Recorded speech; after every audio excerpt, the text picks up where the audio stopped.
ବନ୍ଦେ ପୁରୁଷୋତ୍ତମମ୍। ଶ୍ରୀ ଶ୍ରୀ ଠାକୁରଙ୍କର ଅବିକୃତ ବାଣୀରୁ ସଂକଳିତ ଇଷ୍ଟପ୍ରୋକ୍ତ ଗ୍ରନ୍ଥରୁ ପାଠ। ସଂକଳକ ଶ୍ରୀ ବିବେକ ରଞ୍ଜନ ଚକ୍ରବର୍ତ୍ତୀ। ପ୍ରଶ୍ନ ସଂଖ୍ୟା 101। ଦଳ କରିବା କ'ଣ ଭଲ? ଶ୍ରୀ ଶ୍ରୀ ଠାକୁର ରାମକୃଷ୍ଣ। ସ୍ରୋତର ଜଳରେ ଦଳ ହୁଏ ନାହିଁ।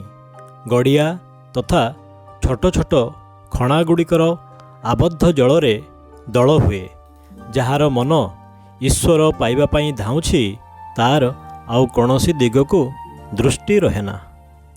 ଯିଏ ମାନ ସମ୍ଭ୍ରମ ଆଡ଼କୁ ଚାହିଁଅଛି, ସେ ଦଳ ବାନ୍ଧିବାକୁ ଯାଏ।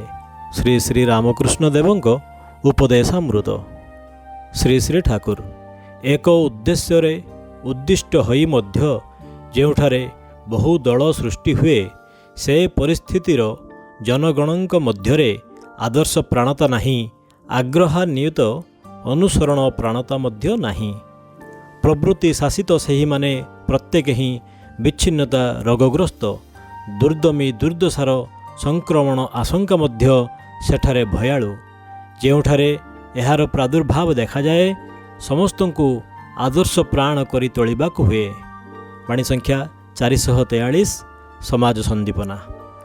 পৃথক পৃথক দল যখনই এ ওর স্বার্থ নয়, ইষ্টহারা বেকুব পারা সবাই সবার ক্ষয়। বাণী সংখ্যা 33, অনুশ্রুতি প্রথম খণ্ড, পৃষ্ঠা 389। অর্থাৎ পৃথক পৃথক দল যেତେବେଳେ ଗୋଟିଏ ଅନ୍ୟର ସ୍ୱାର୍ଥ ନ ହୁଏ, ଇଷ୍ଟବିହୀନ ବୁଦ୍ଧିହୀନ ପରି ସବୁ ଦଳ ଗୋଟିଏ ଅନ୍ୟର ବିନାଶର କାରଣ ହୋଇଯିବ। টুকরো দলে টুকরো টুকরো তোমরা যতই থাকবে হতে, উৎসারণী সম্বর্ধনায় দেখবে কারো কমই বতে। বাণী সংখ্যা 60, অনুশ্রুতি চতুর্থ খণ্ড, পৃষ্ঠা 251। অর্থাৎ খণ্ডিত দଳ ଦ୍ୱାରା ତୁମ୍ଭେମାନେ ଯେତେ ହିଁ ଟୁକୁରାରେ ବିଭକ୍ତ ହୋଇ ରହିବ, ଉନ୍ନତଶୀଳ ସମ୍ୟକ ବୃଦ୍ଧି ଆଡ଼କୁ କାହାରିକୁ କମ୍ ହିଁ ବହନ କରିବାରେ ଦେଖିବ। দল ভেঙে দল করিস না কো, সব দলে কর একটা দল, সাত্তত সেই ধ্রুতি প্রসাদে শিষ্ট তপে পাবি বল।